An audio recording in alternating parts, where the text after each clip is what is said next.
Happy holidays, everyone, and welcome to a brand new episode of Terror Radio Podcast.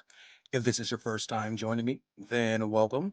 This is a podcast dedicated in bringing you the best of horror and thriller, old time radio broadcasts, as well as original stories. I'm your host, Keith, aka the Radio Show Nerd, and tonight's episode is entitled Noel Dread. Ah, so without further ado, this is Terror Radio.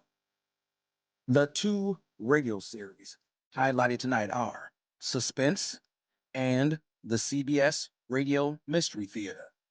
Our first radio play is called The Brighton Strangler, and it was first broadcasted on Suspense December 21st, 1944.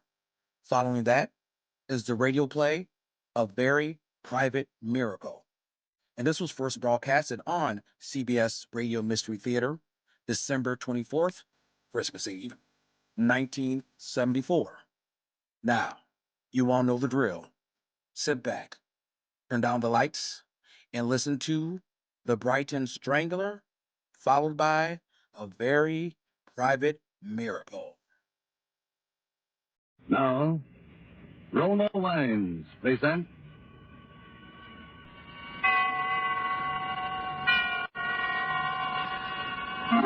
Suspense.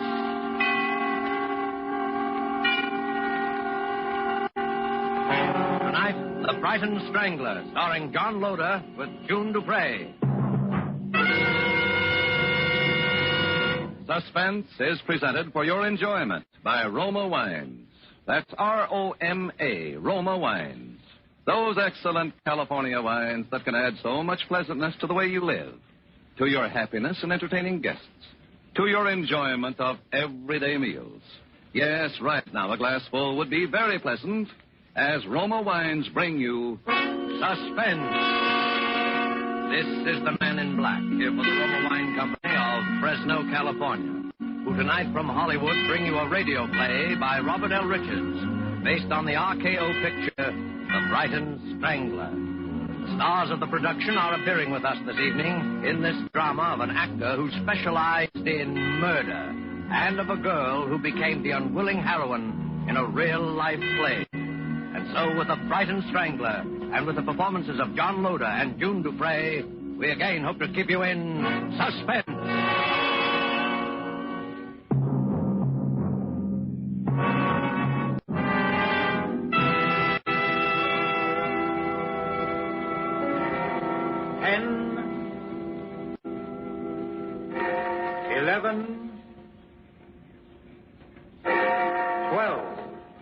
Midnight and the New Year.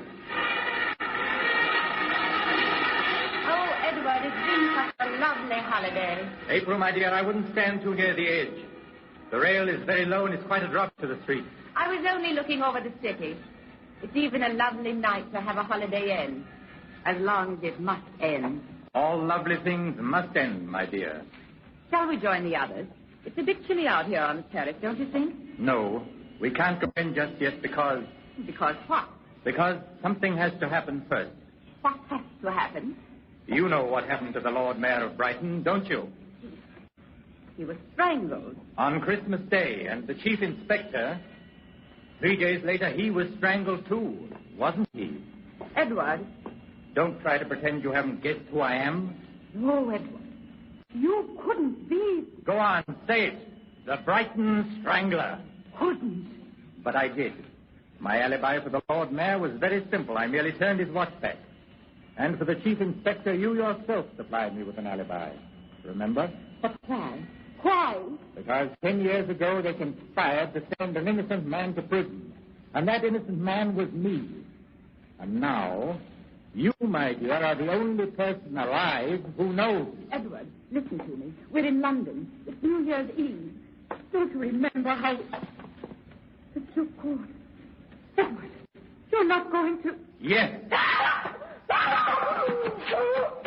That's him! Stop! Stop for all! Shoot! Got him! Dead. At last. The Brighton Strangler.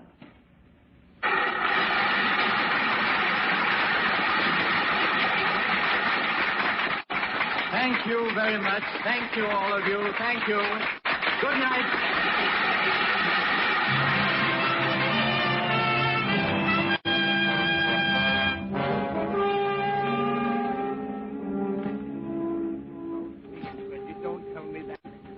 Reggie, it's so good. It's so terribly good. I can't bear to close it, and it's making so much money. Well, you're the producer. Don't close it. Put someone else in the part. Oh, you know I can't do that.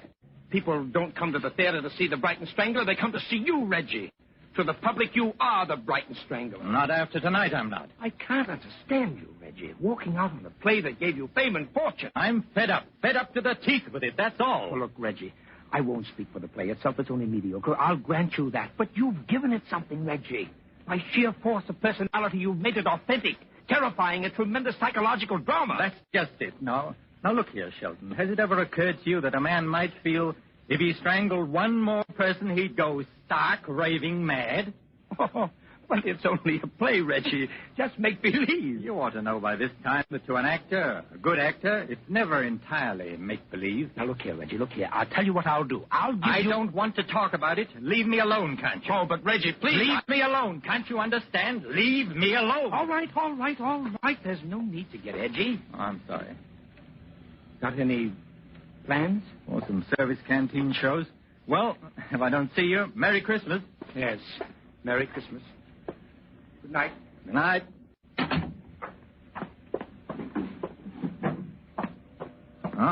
Air raid. Shelton! Gone. Everyone's gone. No time to make the shelter now. Best stay here, I suppose. Getting close. Too close. This is it.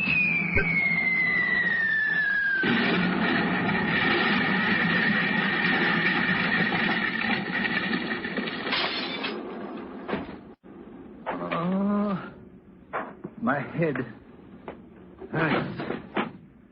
It hurts. Got to get out of here somehow. But where? Where? Where? Okay. What is the chance now? You all right, sir? Oh, you've got a nasty gash on the head, haven't you? All right, why, yes. Yes, I'm all right. Oh, here. Don't forget the suitcase, sir. Suitcase? Sure. Where you going? Victoria Station? Huh? Yes. Victoria Station.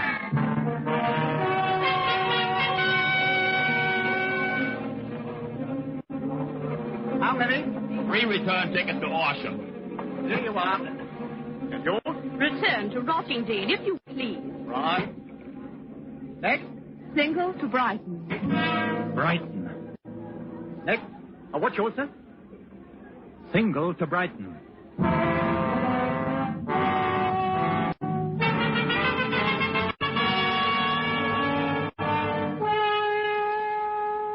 Tonight for Suspense, Roma Wines are bringing you as stars Mr. John Loder and Miss June Dupre in The Brighton Strangler, tonight's tale of suspense.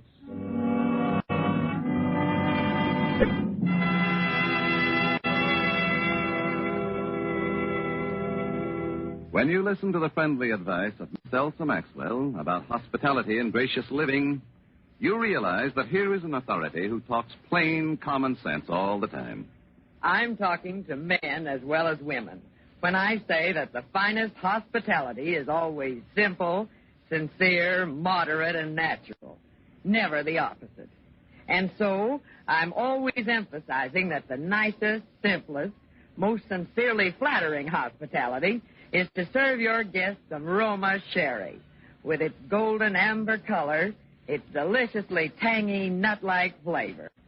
It's not only supremely enjoyable before dinner or in the afternoon, it's smartly correct, a genuine compliment to your friends and to yourself.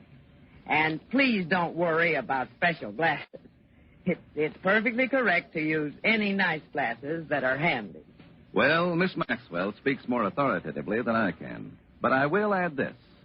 Roma sherry, like all famous Roma wines, made from California's magnificent sun-ripened grapes, brings you all their fine flavor, aroma, and color, is unvaryingly good, always enjoyable, thanks to the age-old wine skill of Roma's noted wineries, located in the choicest vineyard areas of California.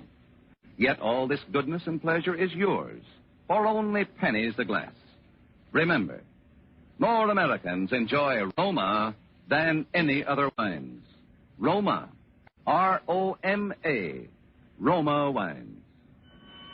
And now it is with pleasure that we bring back to our soundstage Mr. John Loder as Reginald Parker and June Dupre as April Manby, who now takes up the narrative concerning the Brighton Strangler, a tale well calculated to keep you in suspense.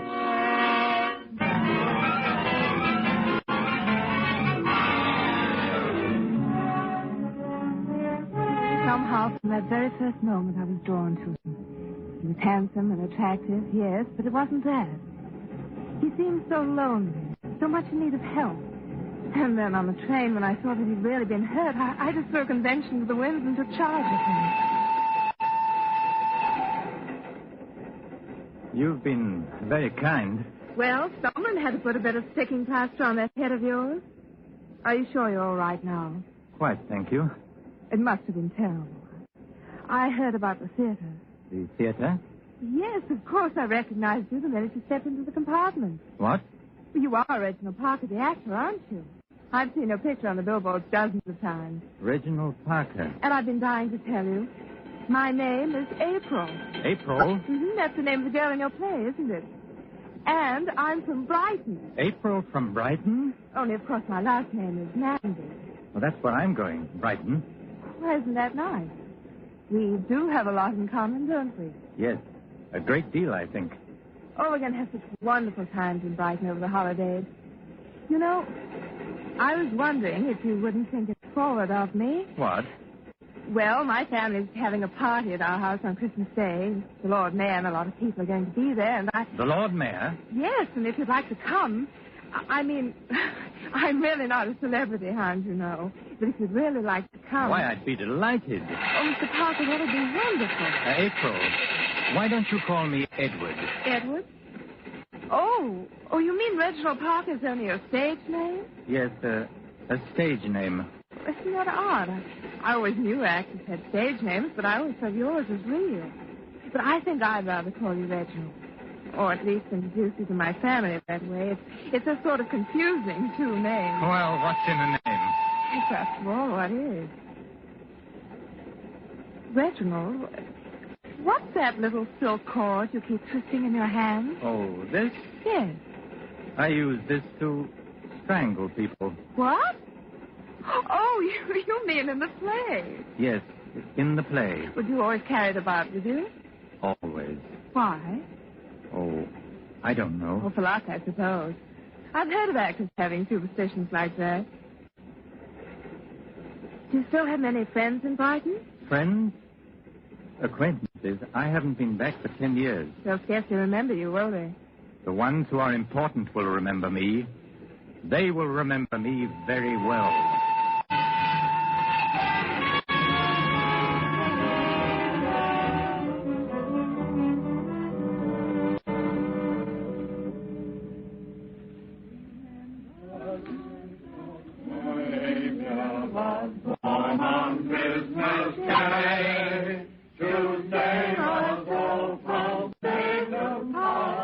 Hello there. Am I late? Oh, no, right on the dot. Just 5:30 now. Here, let me take your coat. Thanks. Now come along and meet everyone. I'm so anxious for you to meet my parents. Told them so much about you. I didn't realize you knew so much about me. Certainly you know what I mean.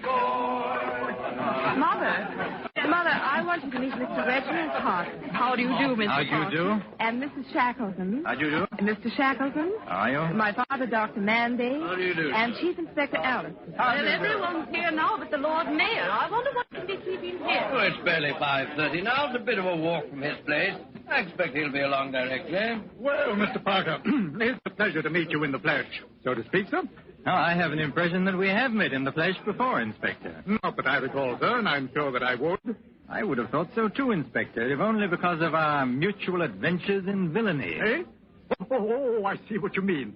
Well, sir, I'm a practical criminologist, or supposed to be. And I must confess that I find most of these plays and films and so on about crime rather preposterous. Why? Oh, why, in this day and age, a man can't go about killing people without being caught. Once in a while, perhaps. But when you get these stories of chaps with 2 or 3, a whole string of victims, oh, no, never, never. But, Inspector, they always are caught in the end, if only to prove to the kiddies that crime doesn't pay. But supposing it were the perfect crime. Bosh. There's no such thing. Really? If you're interested in criminology, Mr. Parker, we ought to get together some evening while you're here. Perhaps I could give you a few experiences of my own that would amuse you. I should be delighted, Inspector. In fact, I shall make a point of it. Excuse me a moment. Hello? Yes? Yes, I'll call him. It's for you, Daddy. For me? Oh, thank you, my dear. Yes? It is Dr. Manley speaking. What? Good Lord. Yes. Yes, very well, I'll tell him. And I'll come over at once. What is it? What's wrong? Terrible thing has just happened. We'll need you on this, I'm afraid, Inspector. Why, what's happened? The Lord Mayor has been murdered. Murdered? Can't understand it. He didn't have an enemy in the world. Well, when did it happen? Left his house at 5:15 to come over here. He was apparently attacked by someone who'd been lurking in the shrubbery of his own grounds. He was killed at 5:30. His watch had been smashed during the struggle, and that's when it stopped. And how was he killed, Doctor? He was strangled.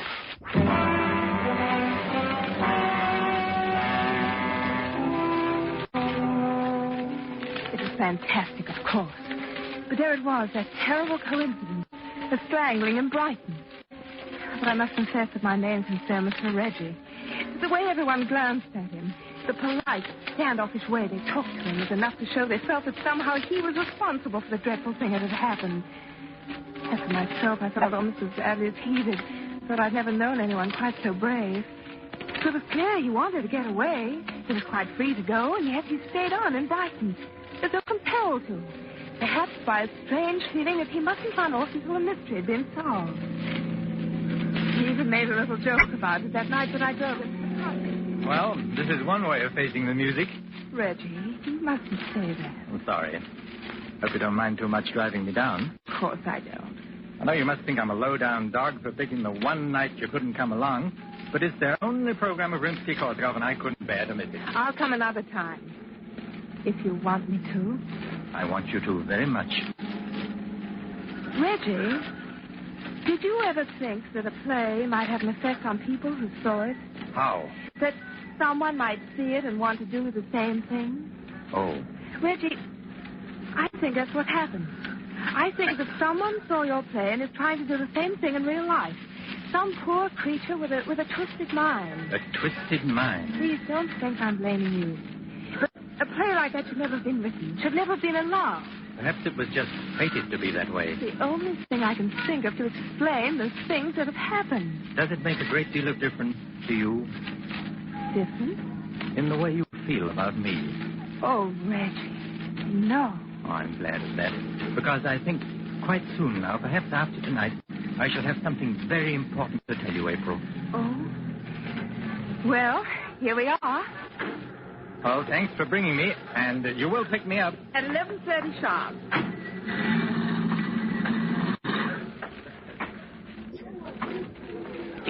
Tickets, please, sir. Here you are. First on your right, sir. First seat in the last row. Am I late? No, sir, it's just about to begin, sir.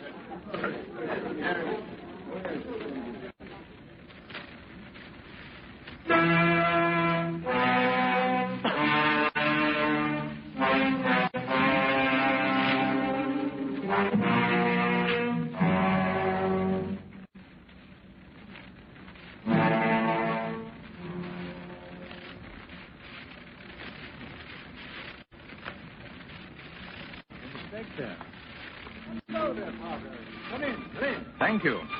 I was just listening to a little music on my gramophone. You know it? Scheherazade, yes. It's just 42 minutes long. Oh? Is it? I never timed it. Here, make yourself comfortable by the fire. I was rather hoping you'd pick this evening to drop in. I'm all alone. I remember you said you'd be. Oh, you have quite a music library, Inspector. Yes. And I see you collect other things as well. Eh? Oh, my private chamber of horrors. Interested? Very much. Of course, you did want to talk about crime, didn't you? Well, each of these things, rather gruesome, most of them to you, I expect, is like a trophy to me. Take this butcher's knife. You can imagine what that was used for, I suppose. His wife? That's it. Carved her up, put her in her trunk, and checked her at Brighton station. We didn't find her for 3 months. Never did find her head. We got the chap, though. Now, here's something you don't see very often. A hangman's noose. Yeah, the fellow who wore that collar last got me my biggest promotion. It must be a great moment of satisfaction when the bolt is pulled and the rope tightens and you know your murder is done for. Yes, it is for a fact. But there's one trophy I intend to have here that'll make me prouder than all the rest. Just a little thing it is, too. Just a bit of cord. You mean the cord that was used to strangle the Lord Mayor? Right you are. And I'll get it. And the chap who used it, too. You mark my words. Do you suppose, Inspector, that the cord you're after would look anything like this? Where did you find that? Oh, I just carry it about with me for luck. You see, I have a theory about the death of our distinguished Lord Mayor, Inspector. Oh, have you? But what is it? Let us suppose that many years ago, 10 years to be exact, before the Lord Mayor was the Lord Mayor, he was a barrister defending a client in a court of law. And let us suppose that instead of defending his client, he betrayed him to the prosecution, and the man went to prison. And let us suppose that the man returned one day after all those years in prison to take revenge, and he took it. Oh, very imaginative theory, Mr. Parker. Why don't you drop into my office tomorrow? We'll discuss it further. Ah, but you've only heard half my theory, Inspector. Let us also suppose that the representative of the prosecution to whom this innocent man was betrayed was someone more interested in collecting trophies than in seeing justice. An ambitious man, a chief inspector of police, shall we say. Someone like you, Inspector. Oh, really, Mr. Parker? Then it would also follow that our man would strangle you, wouldn't it, Inspector? I'm afraid play acting has influenced your judgment, sir. This is no play, You Inspector. couldn't get away with a thing like this. You've said that before. People know where you are. Exactly. You see, I am at the concert. No!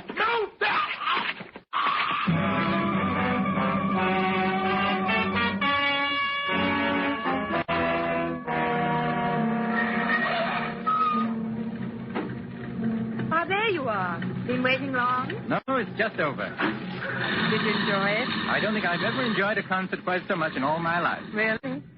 Oh, do you have a wireless in the car? Yes, there it is. Right in front of you. Oh, yes, of course. I thought we might hear a bit of news. However, with only a minimum of damage to non-military objectives. I have just been handed a dispatch from Brighton. The Brighton Strangler has struck again. At approximately 11 o'clock tonight, Chief Inspector Allison of the Brighton Police Force was found dead in his flat. He had apparently been murdered in the same manner as the Lord Mayor of Brighton, only 3 days before, by strangling. Again, there were no clues to the killer. Reggie. It's fortunate, my dear, that you and others know I was at the concert this evening. Fortunate? Because otherwise it might seem almost one coincidence too many.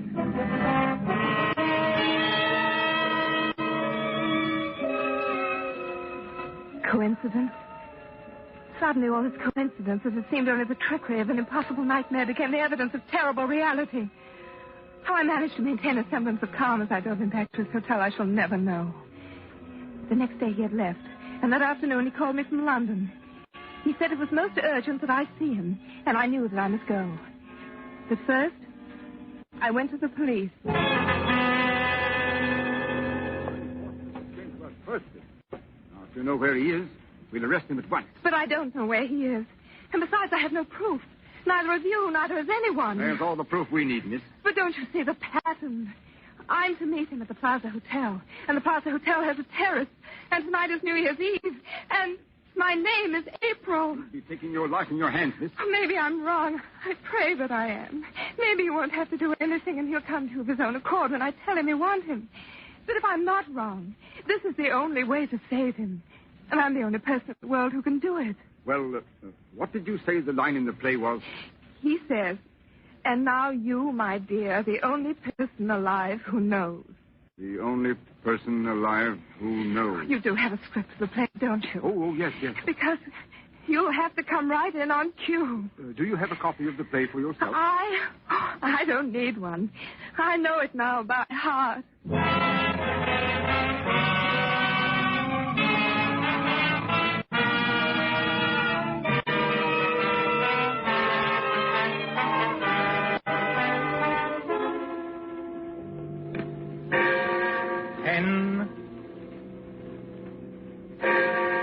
11,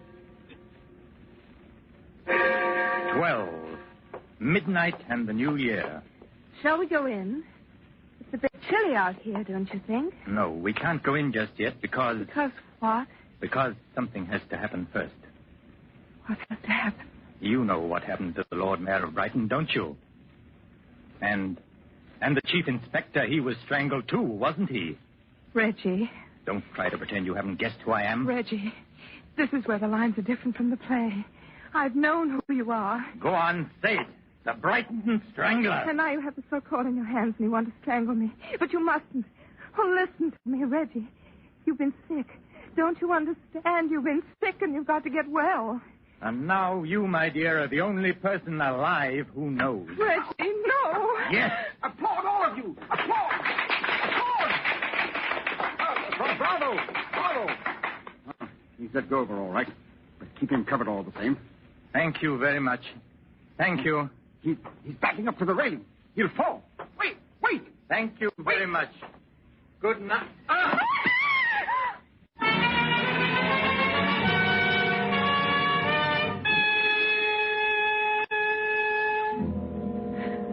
As though in a trance, bowing, as he had so often to so many enchanted audiences of the Brighton Strangler, he stepped backwards toward the low parapet as though again leaving the stage. And fell.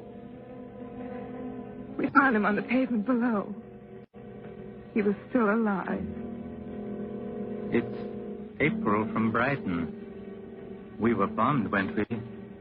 And I heard applause. I think I'm hurt.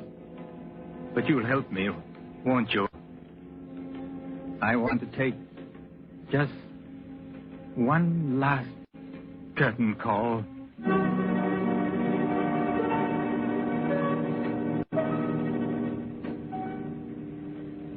He died there, in my arms.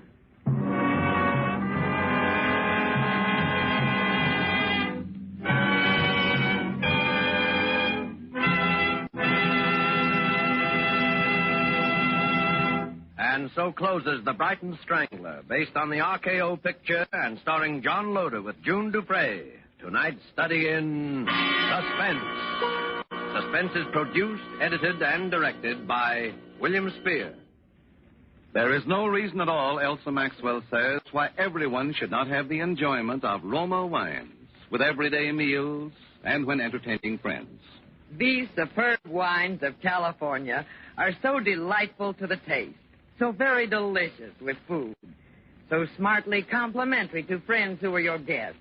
It seems a shame to me that some people still miss out on such wholesomely simple, moderate, and inexpensive pleasures. But of course, Miss Maxwell, millions already do know and enjoy Roma wines. In fact, more Americans enjoy Roma than any other wines. And that can only mean Roma wines are California's finest. Always extra good, unvaryingly fine in flavor and quality. Yet, only pennies a glass. Roma. R-O-M-A. Roma wines. Before we bring you news about next week's program, I should like for our sponsors, the Roma Wine Company, and for all of us who collaborate to bring you Suspense, Mr. Spear, our producer-director, Lud Gluskin, our conductor, Lucian Malowick, composer of our scores, Bern Surrey and Ralph Cummings, our sound crew, Milt Stark, production assistant, Bob Anderson, engineer, and Truman Bradley, our announcer, to wish you a very Merry Christmas. Next Thursday, same time, you will hear Miss Ida Lupino as star of Suspense. Presented by Roma Wines, R-O-M-A, made in California for enjoyment throughout the world. An open telegram from Washington concerning the merchant marine, which should be listened to with vital interest by eligible members of our audience.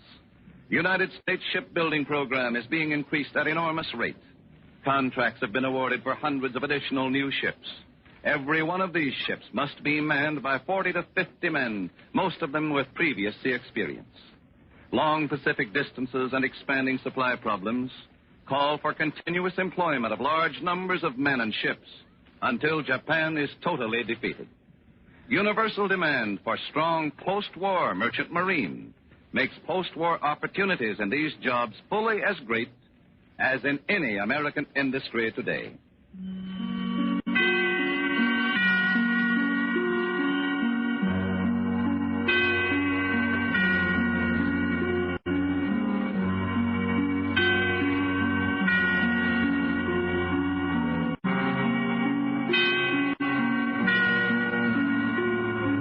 This is CBS, the Columbia Broadcasting System.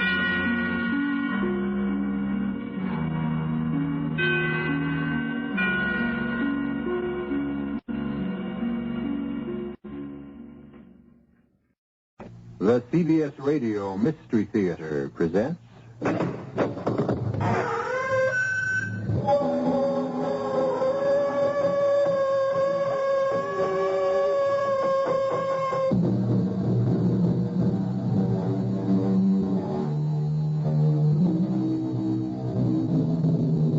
Come in. I'm E.G. Marshall. Welcome. Doubly welcome this special eve, of course. If you look in Webster's dictionary under the word miracle, you can read the definition, an event or effect contrary to the established order of things. A wonder or a wonderful thing. This is the story of a miracle that took place at Christmas time. The very best of all possible times for miracles. And it begins with an ad which has appeared for 10 years in the Dawson City Times and the Thomasville Courier.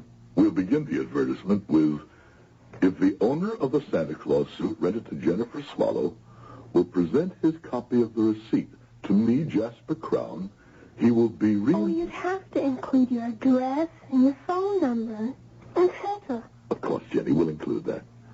He will be remunerated to whatever degree he asks, up to $1 million. Does that seem fair? Oh, it isn't fair. It's silly. The rental was less than $1. Why should it be worth any more than that? Maybe you'll never know, but I will. And everyone else who hears this story will know.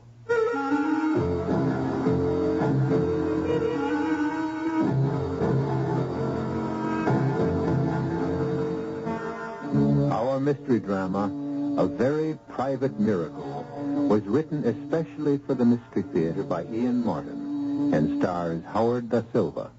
It is sponsored in part by Buick Motor Division and Anheuser-Busch Incorporated, brewers of Budweiser. I'll be back shortly with Act One.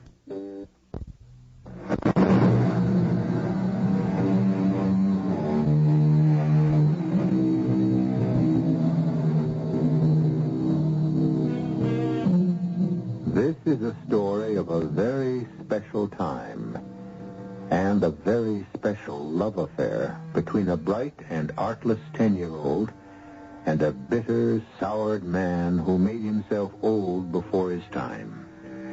But however it ends, it begins with hate. What was that, Arthur? A rock through the window. That's an ugly mob outside. Yeah, no goods, inadequates, ingrates. Because you've taken their livelihood away from them. My livelihood as well. I can't go on losing money with the mill. Since Robert walked out on me, I don't need any more. But Thomasville does. Good Lord, it's the only real industry we have left to keep the town alive. Are you my lawyer or theirs? You know whose lawyer I am. My friend or theirs? That's a question which gets more and more difficult to answer. Jasper, it's Christmas. And Robert had good ideas for the mill. I don't want to hear any more about the mill or about Robert, my son, or my daughter. Most of all, I don't want to hear about Christmas. That cheap, tawdry, pagan celebration. There, at last. The riot. They'll break up that no-good rabble. That's my Christmas present to them.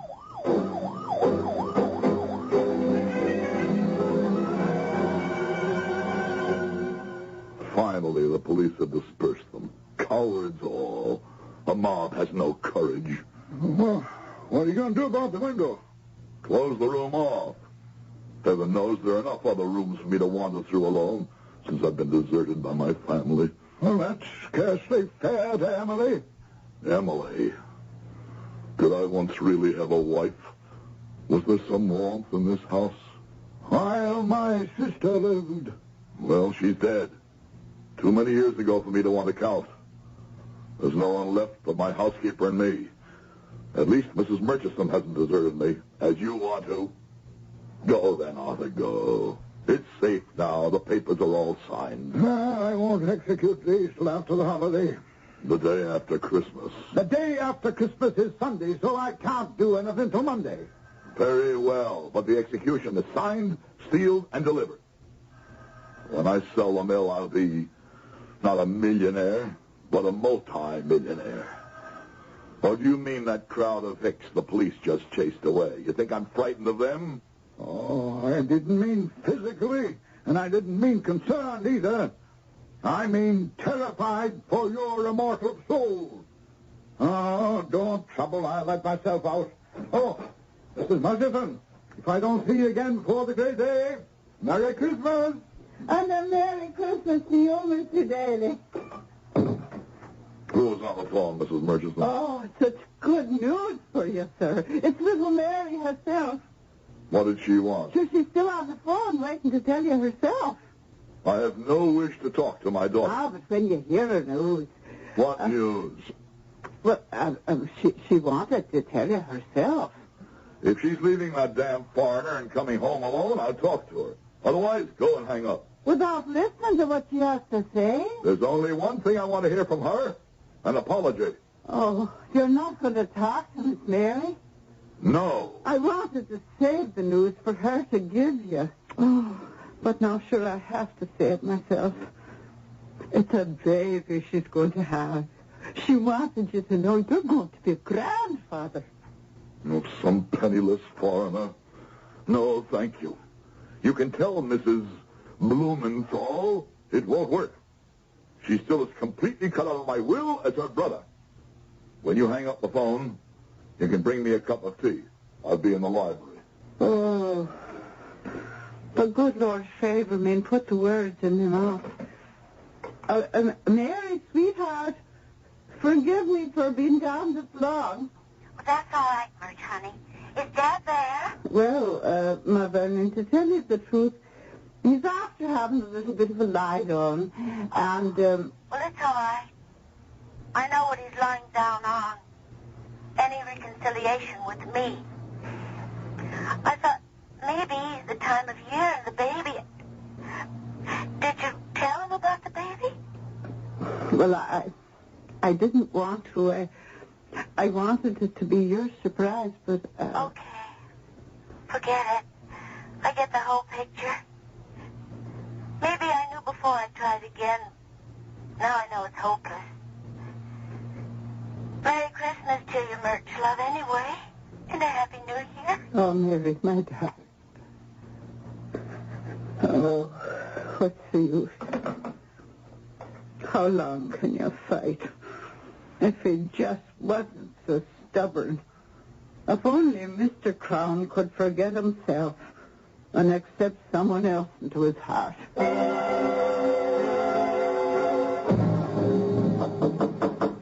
Come in. It's your tea, Mr. Crown? No, thanks. Just put it on the table. Yes, sir. Well, was there something else? Yes, Mr. Crown. This next Christmas would be my 25th that I've served your family. Oh, in heaven's name, spare me the Christmas spirit.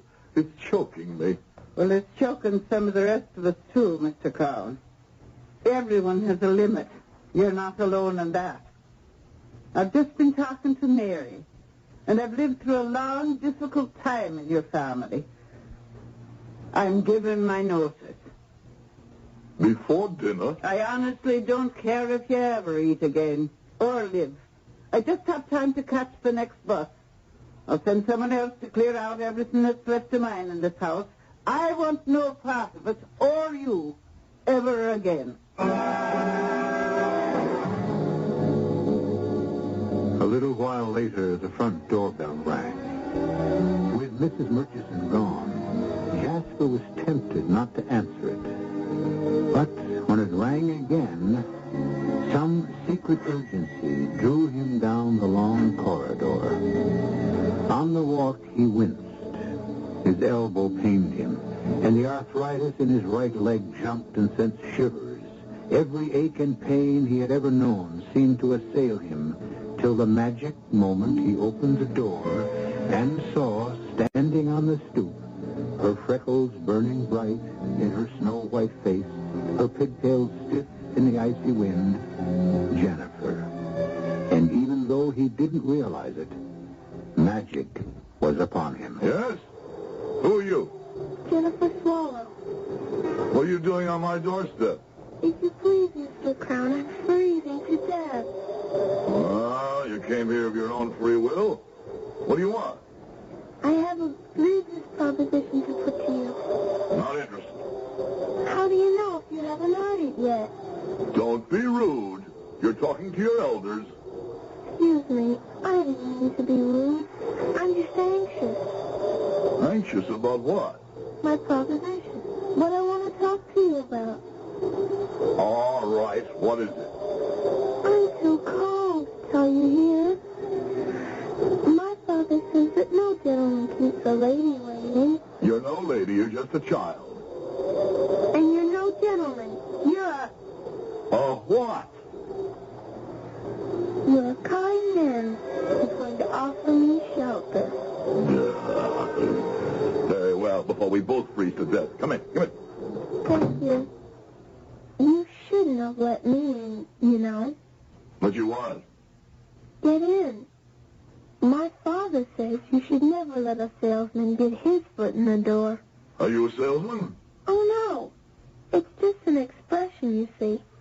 In a manner of speaking, so to speak. What is it you want, young lady? My name's Jennifer. Jennifer? I'm not interested in names. All I want to know is what your business is here. Shouldn't we go into the parlor? No. You're kind of old. I thought you might want to sit down. Maybe I'd better. It would be much cozier. Very well, then. Follow me.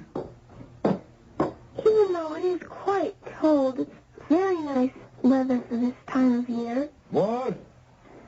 I'm just making conversation. My father says... I don't believe it. Believe what? I don't believe your father ever gets a word in edgewise with you around. All right. It's warm in here in the library. There's a fire. You can sit over there on the other side of the fireplace. Thank you. So many books. A lot of knowledge in the world. If you young folks would take time to pick up some of it. Now, Miss Jennifer, just what is it you want? Well, it's at the church, you see. Nobody is working this year on account of you closed the factory down. You blame me for that? Oh, no. I mean, that's your business, of course. But it meant somebody had to do something special. About Christmas, I mean. I might have known it. Sending a child here to blink her innocent eyes at me. Who put you up to this? Who sent you here to ask for money? No one. I just wanted... Don't lie. For a moment, you almost fooled me, young lady. But I might have known there was something behind this. There is, isn't there? Well... What is it? Present for the church? Oh, no. I already won those. From Win the Booty. You what? I said I already got those. From Win the Booty. You know. No, I don't know. What is Win the Booty? It's on television. Don't you watch it? I don't have a television set. Oh, it's fun. The man asks you questions, you see, and then you have to answer them. And that's what you did? Of course. Why are you so surprised? I'm just amazed that you didn't ask him most of the questions. So you won some prizes, eh? Oh, scrumptious ones. So you see, we don't need you for that. You don't say. Well, what do you need me for? Well, see, the presents are to be handed out tomorrow night at Christmas Eve. And we have no Santa Claus to do it. I wanted you for that. course. Because I'm rich and you thought that I might bring some extra presents.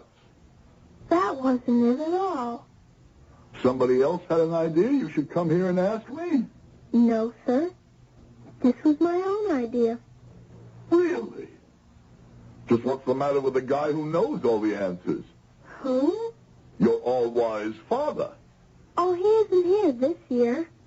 What's keeping him so busy? A first-class son of a gun. A what?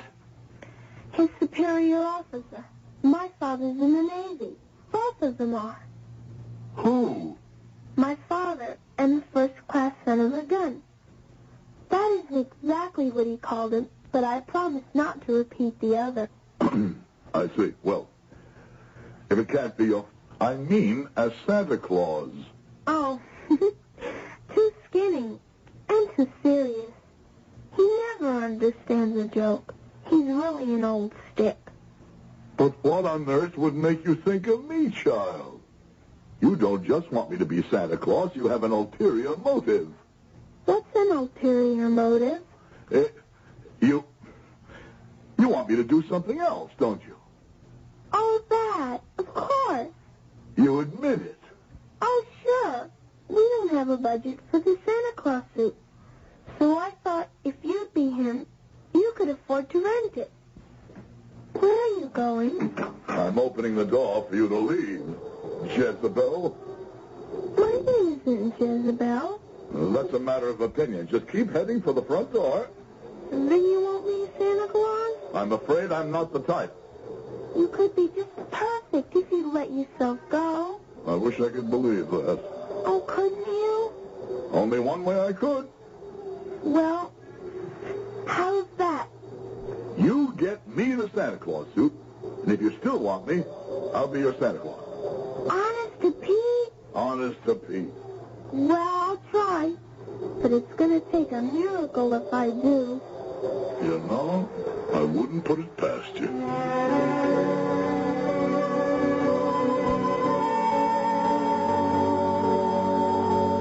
Jasper Crown remained with his hand on the door. One part of him congratulating himself for having resisted that elfin charm. The child was just trying to use him and his wealth, as people always were, egged on by her elders, no doubt. But another part of him, lonely and forgotten and rusty with disuse, cried out for her return, for a miracle. I'll return shortly with Act Two.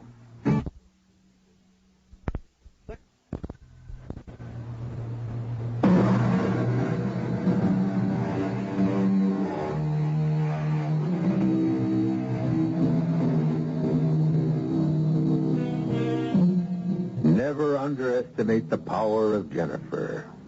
That night, Jennifer broke open her piggy bank and counted her capital. $2.23.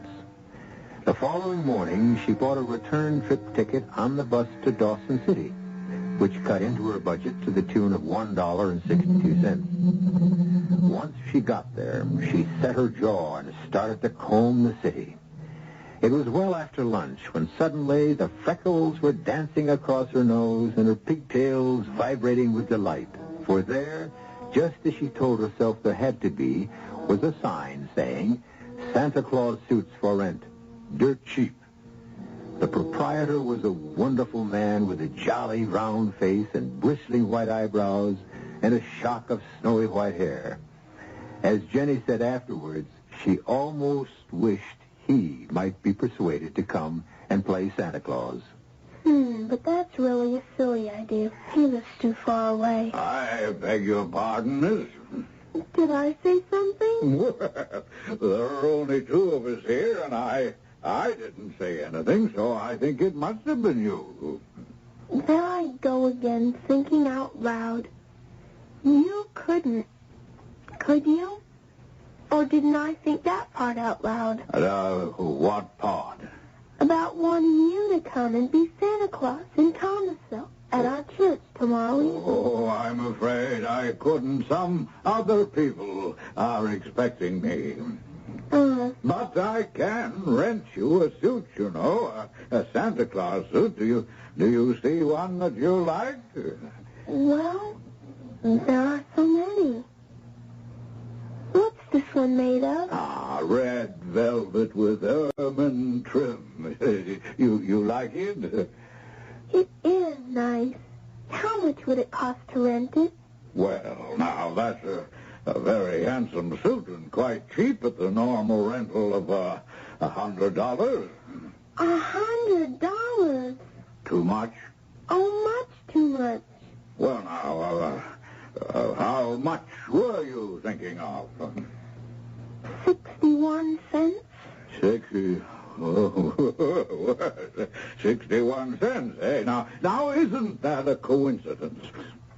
As a matter of fact, right down beneath the counter here, I may have just the thing. Yes, here we are. Now, let's see. Boots, belt, hat, pants, and a tunic. And, of course, the whiskers to go with it. And the price happens to be just right. On the nose, as the saying goes. 61 cents. It is pretty old and tattered. Yes, it is. Seen a lot of use. I have to admit it isn't in the best of repair. But it's the genuine thing. Well, it is pretty ratty. But I'll take it. After all, the price is right. And the kids who are going to see it won't notice the condition. Because to tell you the truth, these days our clothes are pretty ratty, too. Righty-o. I'll wrap it all up. And while I'm getting it ready, you can sign your name right here. What's that for? Well, I'd like to get this suit back. You might be surprised, but sometimes I have a little trouble. This way, if you shouldn't return it, any time I want to claim it, I'll have proof that it's mine.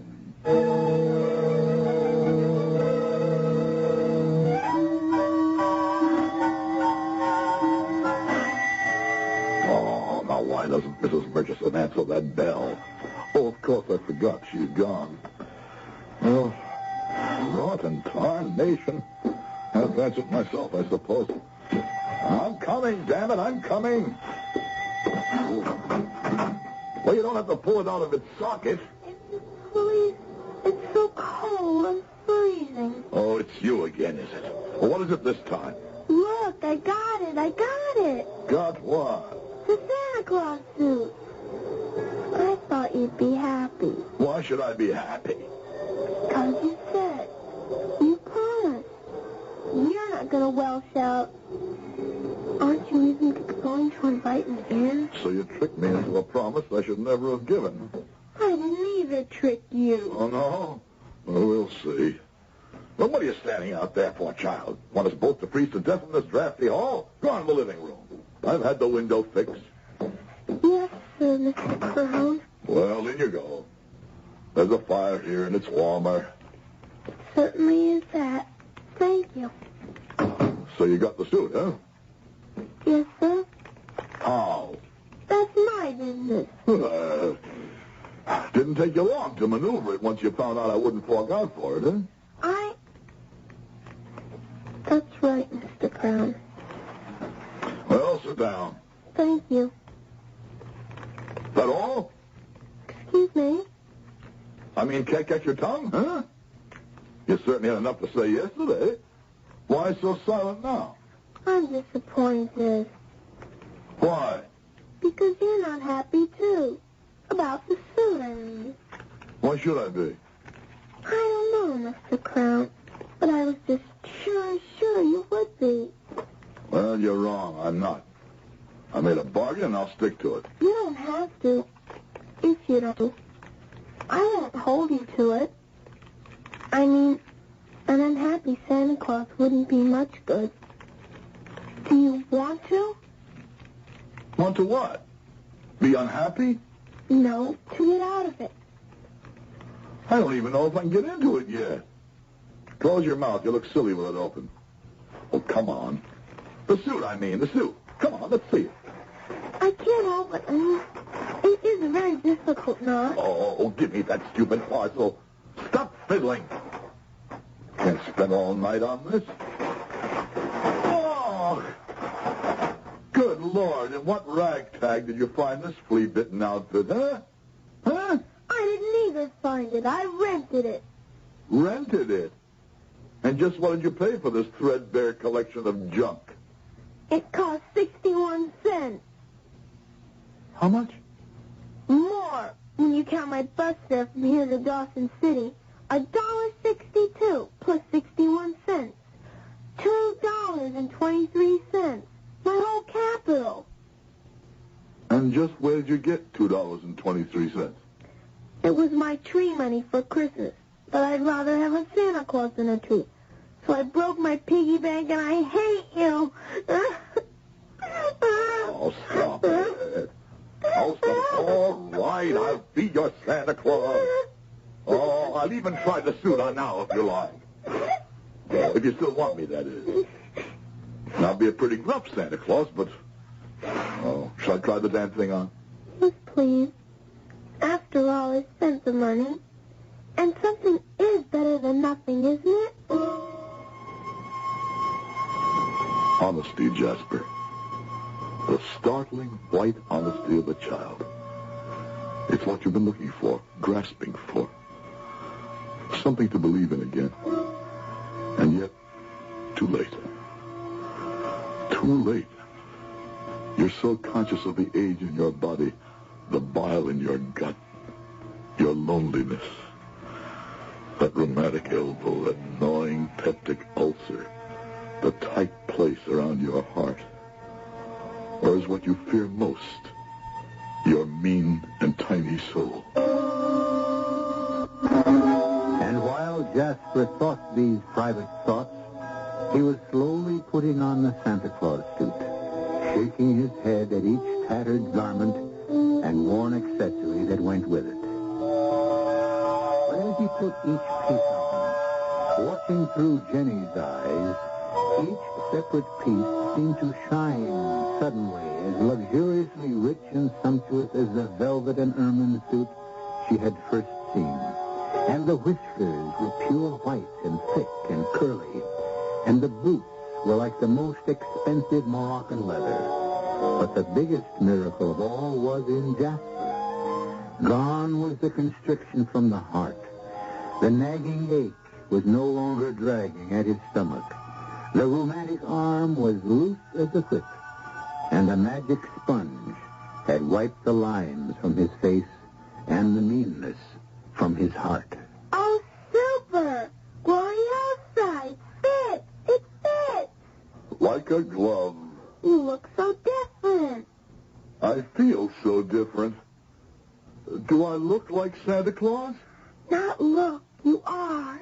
You are Santa. It's just perfect. Only what?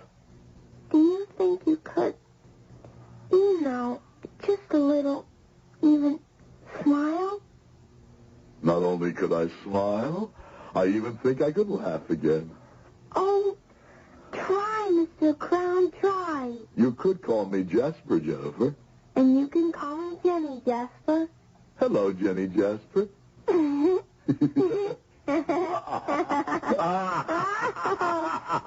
Jasper, this is going to be a good Christmas. Oh, Jenny, this is going to be the best Christmas ever.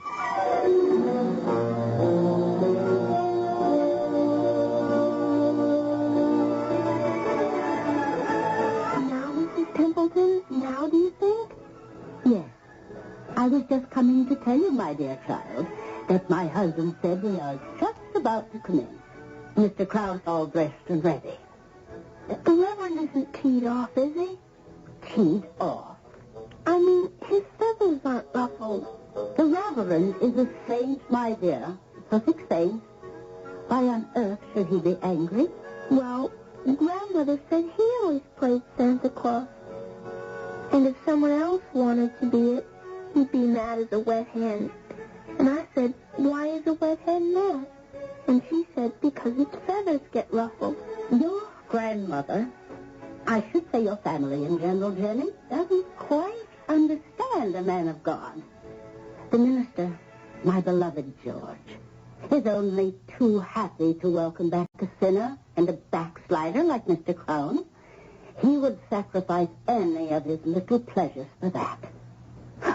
Which reminds me. Yes, ma'am? For some reason or other, Mr. Crown says he has to see you before he comes in. Oh, dear, I hope nothing's gone wrong. Because if Jasper's feathers are ruffled, this whole party could lay an egg. I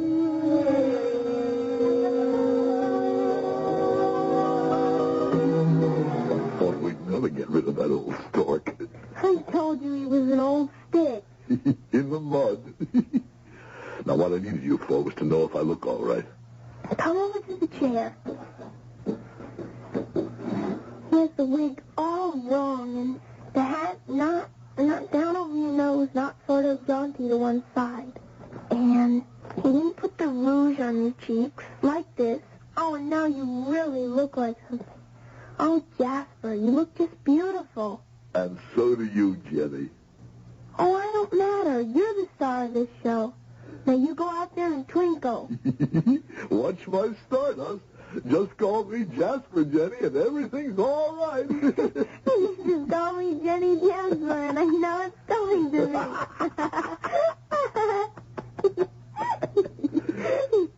Here it comes, everybody, all the way from North Pole. Merry Christmas, everyone. Merry Christmas.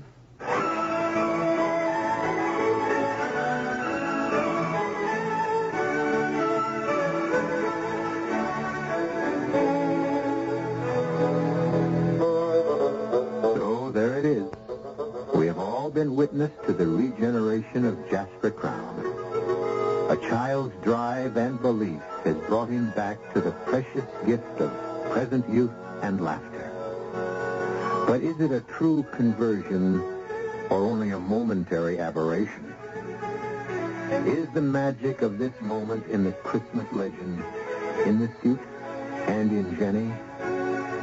What happens if he loses either or both? I'll be back shortly with Act 3. From Chicago.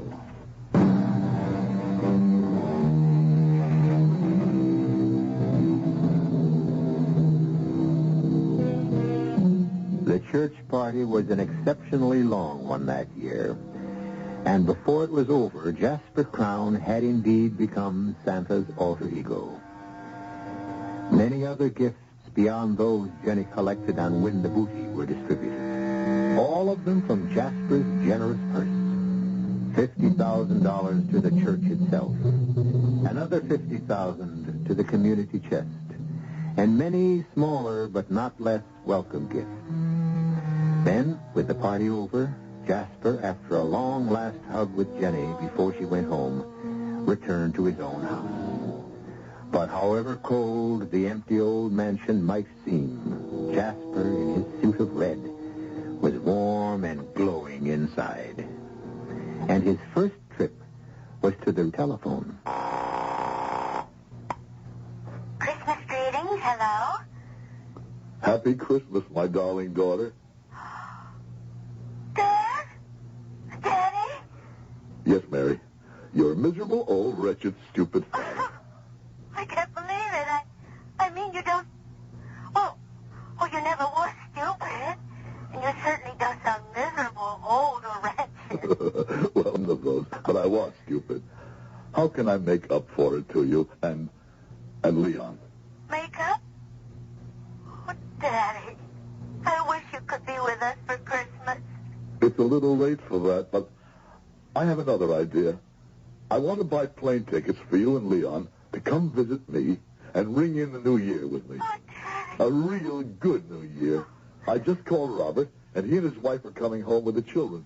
He's going to start up the mill again for me. It could be a real family reunion. Daddy, I don't know what to say. Oh, say yes. Please, just say yes. Of course it's yes. Yes, yes, yes. Daddy, what happened? You sound, well, not only like yourself again, but I don't know. Like the spirit of Christmas, past and present. And future.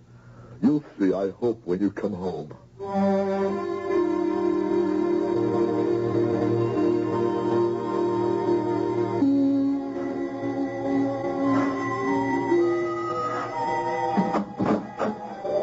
Mrs. Murchison, come in, come in. God and his angels be with me. I thought, Mr. Crown, for a moment you were the real article. I can't claim that. I wish I could. But I feel as cheerful as him. What brings you here Christmas morning? Well, now, sir, I felt real bad, particularly this time of year and all, walking out on you. And here's Christmas Day, and you eating without a dinner. So I was after bringing a little basket here, if you'd accept it. I accept it from the heart, and with my thanks. But I'd like to ask you something in return. What was that? Will you come back to work for me, Murch? I need you. Oh, you called me Murch. Mary's name. She's coming home with her husband and her child-to-be for New Year's. And Robert and his family. Oh. They're moving back to open up the mill. I'll need you, Murch. The Blessed Mary preserve it, so you will. I'm glad I'll be to come home. Good. But what is it that's come over you, Mr. Crown? A child brought me this suit, Murch. And putting it on, I went back to the man I was. I don't want to question either because I believe them both to be a miracle. And I thank God to have found happiness and peace again. And pray to him it will not be taken away from me.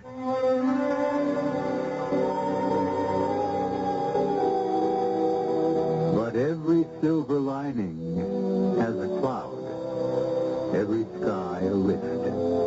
The worm nestles even in the heart of a rose. Jasper could not buy his happiness this fast, if ever again. As she has been his angel, Jenny now becomes his nemesis.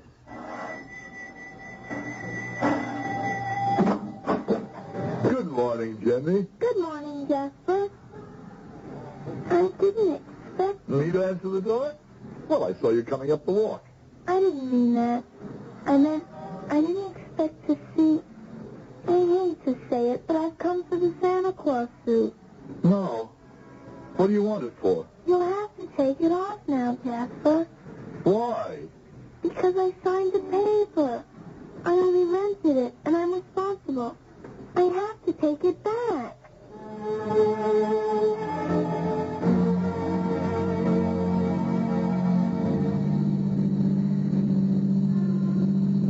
Funny to see you out of the Santa Claus suit again, Jasper. Oh, Jenny, I feel naked. It's the way I told you. But that's silly. You aren't the way you were at all. You're nice now.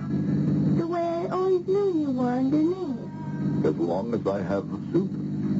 As long as you have you. That's what counts. My father says, oh, wait a minute. Tell the chauffeur. Here's the street. Oh, I was sure it was this one. Try the next. You watch one side, and I'll watch the other. You're not watching, Jenny. That's because I've already looked all the way down. It must be the next block. Why are you looking so sad again, Jasper? Because I feel that way. Not even sad. Frightened, Jenny. Why? I like the way I am. I didn't like the way I was. And I'm afraid that if I let go of the suit, I'll go back to being what I was. Never. Anyway, when we get to the shop, you can always buy it. Oh, tell the chauffeur to turn here, to the right. Take the next right, Edward. You sure this is it? Yes, I know. Because there's the hat factory, and the cigar store, and the man who cooks spaghetti in the window of his shop. And right there next to it... What? What, Jenny? Sir, Edward, stop and back up. See, Jasper? It's a dead-end street anyway. And there's that big school, and the storage company, and then the Chinese laundry. And right here between it and the man who cooks spaghetti in the window was... Stop the car, Edward. But, Jenny, there's nothing here but an empty lot. But there can't be, because otherwise, then it would have to be a miracle. Yes, that's what it would have to be. But that's impossible. Why? Because miracles have to be about holy things, and they have to be very old. Well, what's holier than Christmas? And it's pretty old. I must have made a mistake. We'll just have to keep... Little Jenny, listen to me. This is a funny thing to ask, but I ask it with all my heart. Don't let's go looking anymore, because we just might find him, and that's the thing I'm most afraid of. Why? Because then I'd have to give the suit back, and I might stop believing again. Oh, is that the time? The right time? Yes, what's wrong? I've got to get back to Grandma's fast. I'm catching a plane today. Edwards, home, step on it. A plane? Where to? Pacific. Japan. Back to my father. He's so lonely. I'm all he has. But Grandmother was getting old, and we were both going to spend Christmas with her. Oh, that first-class son of a... I almost said it. Anyway, the Admiral said he couldn't spare my father because of the general situation. Oh, what am I going to do? About your father? No, about the suit. Jenny, why don't you let me handle this? I'm here, and your father and you are going to be on the other side of the world. How could you handle it? Well, let me tell you, and we'll write it down as soon as we get home.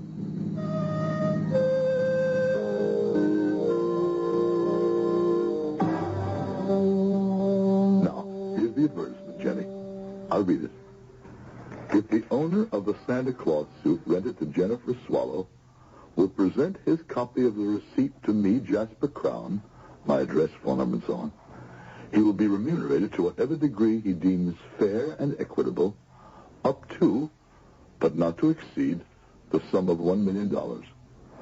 This ad will appear daily till the 1st of the new year, and for the month of December of each succeeding year until the decease of the aforementioned Jasper Crown. Okay? But Jasper, $1 million for that cruddy old suit? I told you, it's worth that to me. Do you have to go, Jenny? You shouldn't have to ask. You know how fathers feel about daughters. Now I do. Your own daughter is coming back to be with you. And your son, too. You'll never miss me. Oh, I will that. Don't ever mistake it. But I'm finally realizing all this fuss about a suit I thought was a key that unlocked my heart. And it wasn't the suit at all. It was you. I hate goodbyes.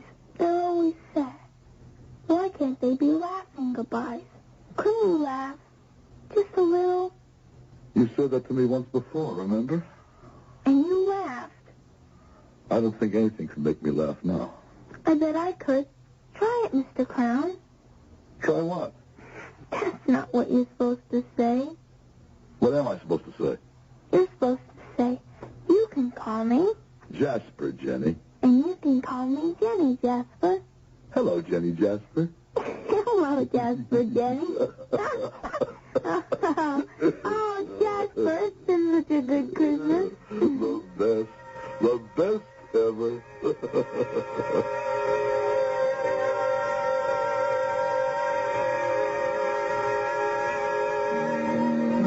Jenny left, as she had to, and Jasper placed the ad in the paper. For 10 years, it appeared every December as Jasper lived out a full and happy life. His family, grandchildren, and his mill workers filling every Christmas for him.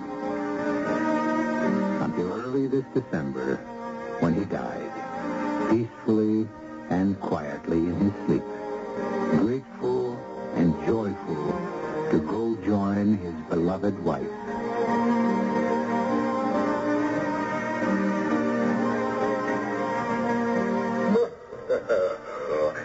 Hello, Mr. Crown. I've been proud of you these last 10 years. I've felt at peace with myself. The suit is in that rosewood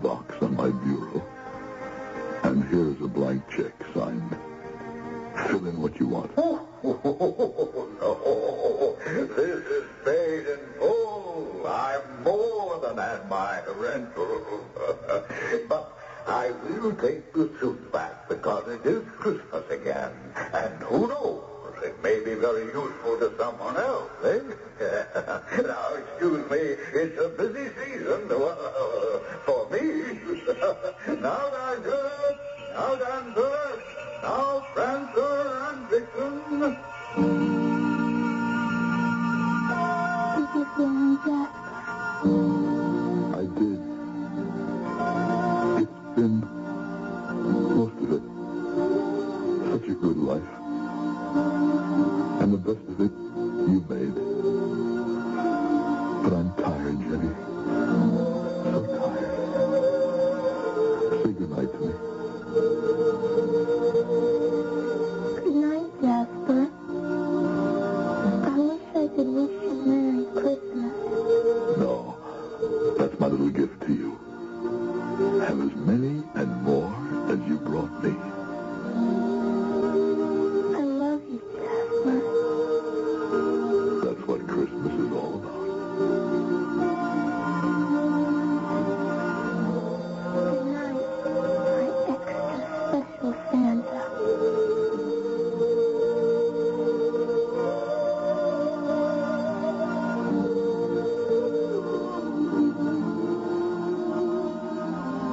An event or effect contrary to the established order of things. A wonder or a wonderful thing. Webster's definition of a miracle. I'll be back shortly.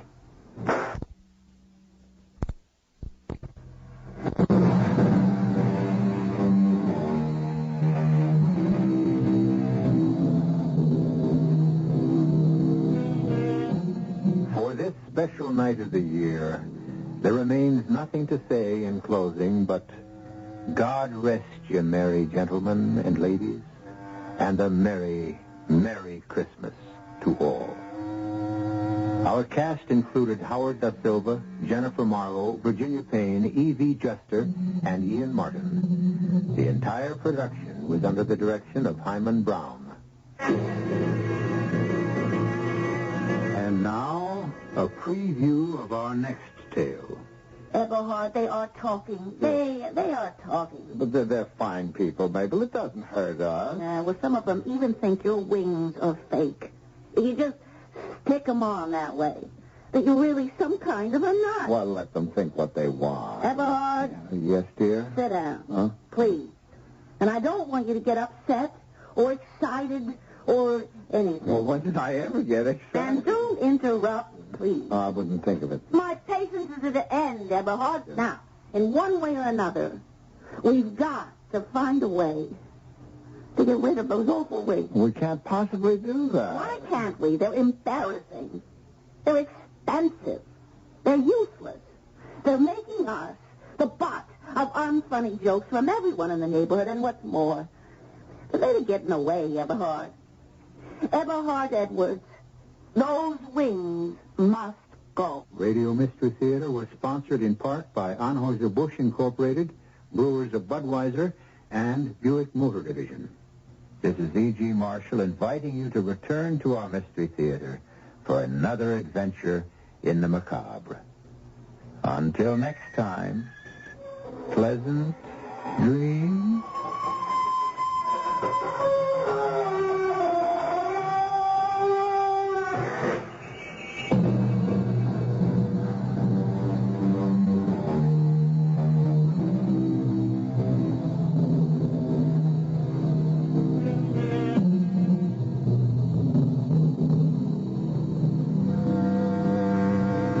CBS News follows in 1 minute on News Radio 78. Did you know that more... Well, that's our show for tonight. I want to thank you all for listening. And remember, you can find me on Facebook at facebook.com/terror1970, or you can find me on Instagram at Radio Show Nerd, or on Blueskye at Terror Radio. I also have a YouTube channel where I feature vintage television series as well as old-time radio shows. Please check it out. like and subscribe, share the videos. It would be highly appreciated. Again, this is your host, Keith, better known as the Radio Show Nerd, signing off.